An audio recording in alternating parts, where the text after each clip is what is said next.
चाहिए। आपने ट्वीट भी किया, आप कैसे देखते हो, क्या ये फेलियर है गवर्नमेंट? बिल्कुल, अगर ये मैच होता है तो ये सिर्फ फेलियर सरकार का नहीं है, ये फेलियर बीसीसीआई का भी है कि एक तरफ आज कारगिल दिवस है, आज हम जो हमारे आर्म फोर्सेस की वीर गाथा है उसको हम याद करते हैं और जो लोग शहीद हुए देश की लड़ाई में उनको नमन करते हैं, उनका ध्यान करते हैं। और उसी दिन पाकिस्तान के इंटीरियर मिनिस्टर जो पीसीबी के प्रेसिडेंट हैं ये अनाउंस करते हैं कि एशिया कप होने वाला है यूएई में। और अगर इंडिया और पाकिस्तान मैचेस होते हैं, मैंने जब ये क्रिकेट लेजेंड लीग हुआ था मैंने इसके ऊपर आपत्ति जताई थी। मैं खुद वो मिशन सिंदूर का हिस्सा थी जो पार्लियामेंट्री डेलीगेशन सब तरफ गई थी और हमने एक ही बात रखी थी, there can be no talk with terror. अभी तक वो पहलगाम के जो टेररिस्ट हैं अभी तक फरार हैं, उनको ढूंढना हमारी प्राथमिकता होनी है। जब केंद्र सरकार ने बाकायदा ये कहा there can be no talk with terror, हमने इंडस वाटर ट्रीटी को अबेयंस में रखा है।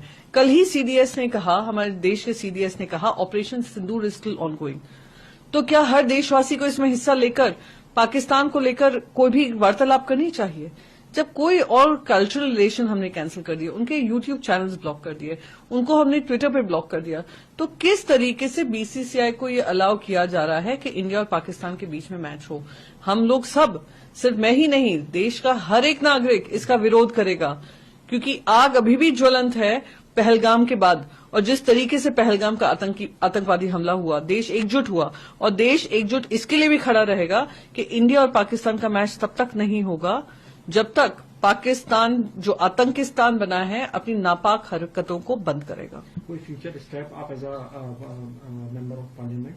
नहीं, सबसे पहले तो मैं अपने गवर्नमेंट ऑफ इंडिया से पूछना चाहती हूं कि किस आधार पर इनको ये परमिशन दी जाती है, जब प्रधानमंत्री एक तरफ कहते हैं कि अगर एनी एक्ट ऑफ वायलेंस करते हैं पाकिस्तान की तरफ से आता है we will treat it as an act of war. एक तरफ हमारे सीडीएस कहते हैं Operation Sindoor is on going.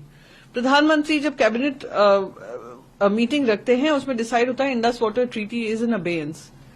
कोई कॉन्वर्जेशन नहीं है, कुछ नहीं है, तो ये क्रिकेट मैच क्यों है? किसने उनको परमिशन दी? मैंने कुछ दिन पहले सुना था कि स्पोर्ट्स मिनिस्टर ये कह रहे हैं कि हमें आपत्ति नहीं होगी कि अगर मल्टीलैटरल बहुत सारे जो कप हैं बहुत सारे देश उसके लिए खेलें और उसमें अगर इंडिया पाकिस्तान हो जाता है, पर हमें आपत्ति होगी अगर बायलैटरल हुआ। क्यों? आप पैसा कमा रहे हैं, जनता के आतंकवादियों ने हमला किया, वो 26 जाने जो गई, शहीद जो हुए, आज तक उनको न्याय ऑपरेशन सिंदूर के माध्यम से मिला, आर्म फोर्सेस के माध्यम से मिला, पर जो आतंकवादियों को पकड़कर उनको सजा मिलनी चाहिए वो अब तक नहीं मिला है। तो ये मैं पहले उम्मीद करती हूं कि गवर्नमेंट ऑफ इंडिया से पहले बीसीसीआई अपना स्टैंड सामने बताए, पीसीबी के माध्यम से